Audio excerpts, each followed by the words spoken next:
Sometimes the hardest thing in life is realizing that the only thing standing between where you are and where you want to be is an internal decision. A decision to show up every day as the best version of yourself.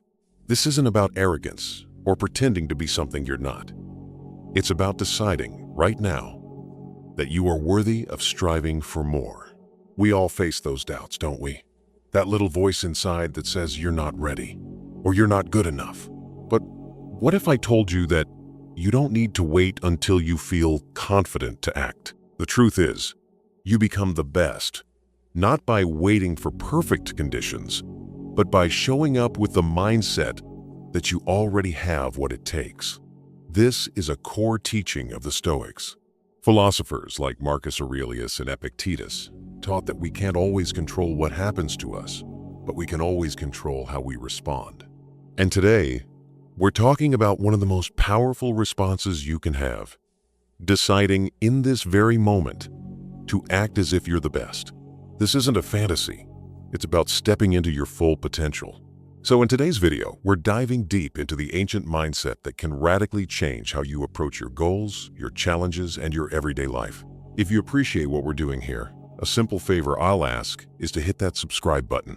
It's free, and it really helps support the channel. Now, let's get started. The problem.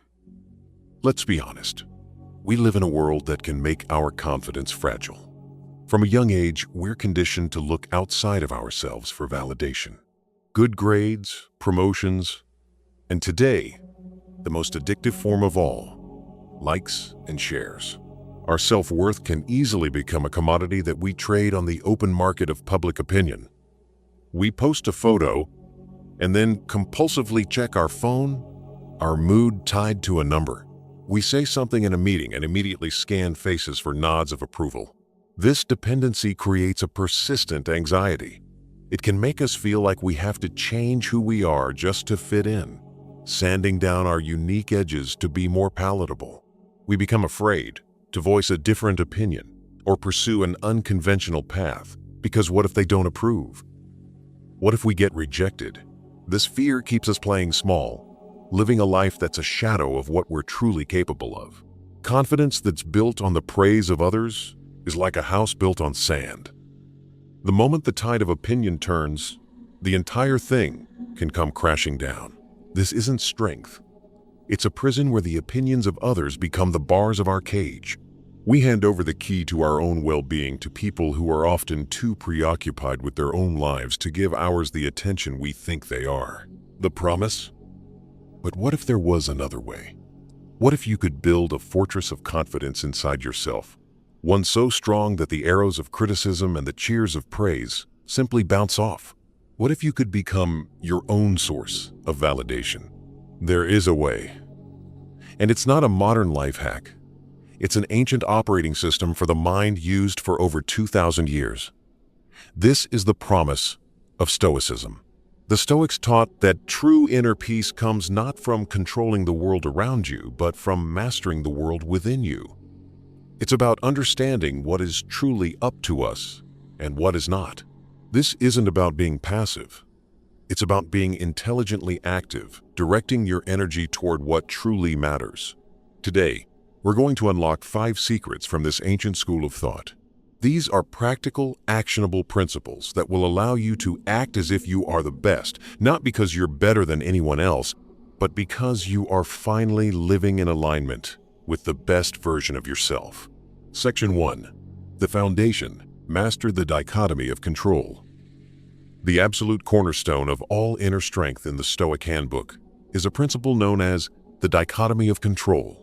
The philosopher Epictetus put it most clearly.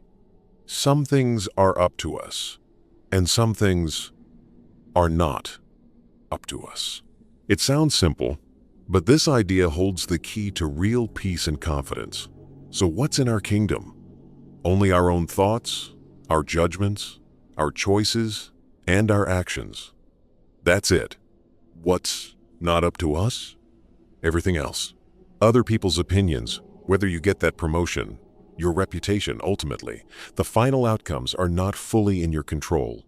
Now, this can be a difficult pill to swallow. We're told to hustle and that we can control everything. But the Stoics would argue this belief is the very source of our frustration. Trying to control the uncontrollable is like trying to command the tides. You'll only exhaust yourself. Think about it like an archer. What is in the archer's control? The quality of the bow, the straightness of the arrow, the years of training, the stance, the breath, the release. All of that is up to them. But the moment the arrow leaves the bow, it's no longer in their control. A sudden gust of wind, a moving target. These things are external. An amateur archer obsesses over the outcome. If the arrow misses, their self-worth is shattered. The Stoic archer, however, places their focus and their pride on the process. They know they did everything in their power to make a perfect shot. Their satisfaction comes from the excellence of their own actions. The outcome is secondary. This is how you must approach life. When you internalize this, you stop wasting energy on things you can't change. This isn't apathy, it's strategic focus. It frees up an immense amount of energy that you were previously spending on worry and redirects it inward toward perfecting your own choices and your own character. As Marcus Aurelius reminded himself, realize this, and you will find strength. Section 2. The method act as if you are the best. When I say, act as if you are the best, I don't mean strutting around like you're better than everyone else. Far from it. From a Stoic perspective, this phrase means something infinitely more powerful.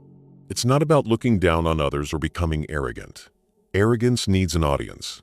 It's rooted in insecurity. This is about holding yourself to the highest possible standard for your own growth. Act as if you are the best means acting as if you are the best version of yourself, right here and now. Think of a world-class athlete or a master craftsman. Their confidence isn't loud. It's calm, assured, and built on a foundation of discipline and constant self-improvement. As modern psychology affirms, our actions often generate our feelings. If you wait until you feel confident to act, you might be waiting forever. This is a self-fulfilling prophecy, a concept the Stoics were well aware of. You have to act as if you are already courageous, and you will become courageous. Act as if you are disciplined, and you will become disciplined. Think about the person you want to be. That version of you isn't some distant goal. It's a set of choices available to you in this moment. If you want to be more disciplined, you act as if you are, by getting up when the alarm goes off instead of hitting snooze. Each action is a vote for that identity. If you want to be more confident socially, you don't wait for the anxiety to disappear. You act as if you are a confident person. You stand up straight. You make eye contact. You listen with interest. The critical difference here is that this is an internal alignment, not an external performance. The goal is to close the gap between your current self and your ideal self. Your measure of success becomes your own integrity. When you act as if you are the best version of yourself, you stop needing to look to others for approval. You are sufficient. Your confidence becomes quiet and internal because it's based on your own actions, the only thing truly within your control. Section 3. The Forge. Practice voluntary discomfort. If the dichotomy of control is the foundation and acting as if is the method, then voluntary discomfort is the forge where confidence is hardened into steel. Modern life is a relentless pursuit of comfort, and in eliminating minor hardships, we've unintentionally made ourselves fragile.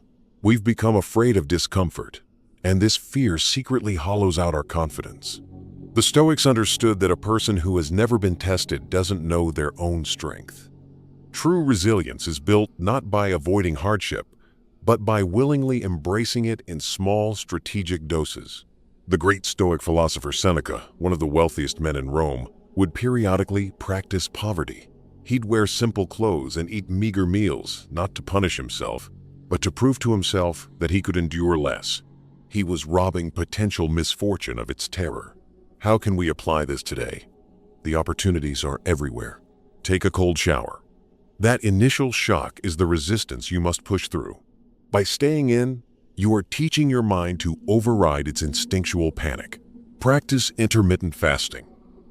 By willingly experiencing minor hunger, you learn you are not a slave to every impulse.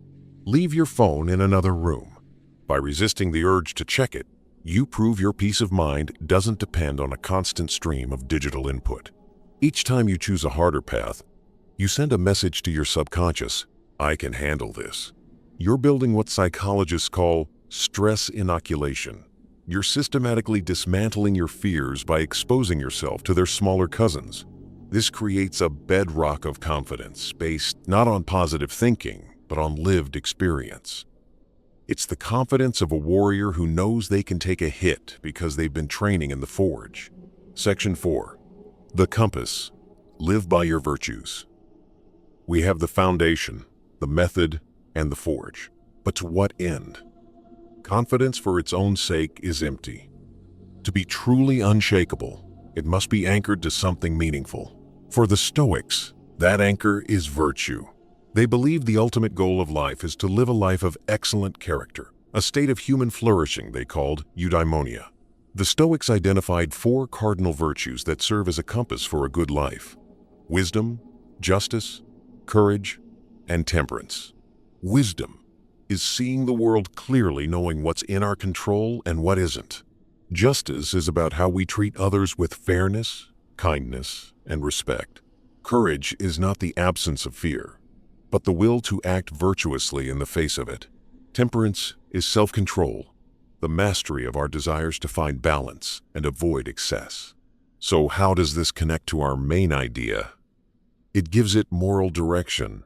To act as if you are the best is to act as if you are wise, just, courageous, and temperate in every situation. Your confidence stops being about your accomplishments or appearance and becomes about your character.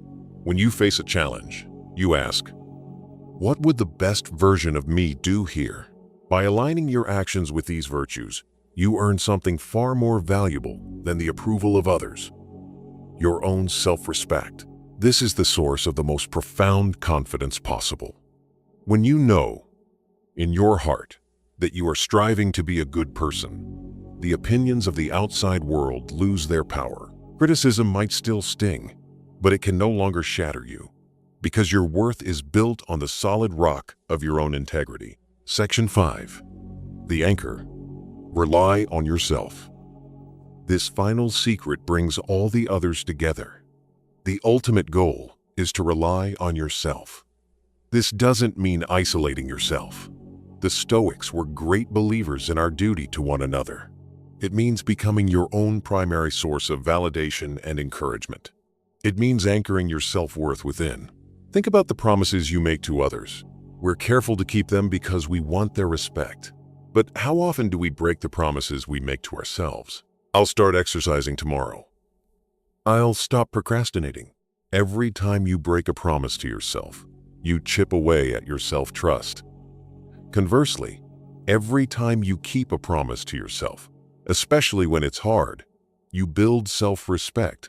You are casting a vote for the belief that you are reliable. True self-reliance is the quiet confidence that comes from knowing you have the internal resources to handle whatever comes your way. You've mastered the dichotomy of control. You're practiced in acting as your best self. You've been forged by voluntary discomfort, and you're guided by your virtues. A person who relies on themselves doesn't need to be the loudest in the room. In fact, they are often the quietest. Arrogance is loud. It's insecure and needs to prove itself. Genuine confidence is quiet because it has nothing to prove. This is the ultimate freedom. When you no longer need the world to tell you that you are good enough, you are finally free to be good. This is the essence of acting as if you are the best. It's not a performance for others, but a commitment to yourself. The battle is never with other people, but with yourself. By focusing on winning that internal battle every day, you achieve a victory no one can ever take from you. Today, we've walked through 5 ancient secrets to forging an unshakable core of inner confidence.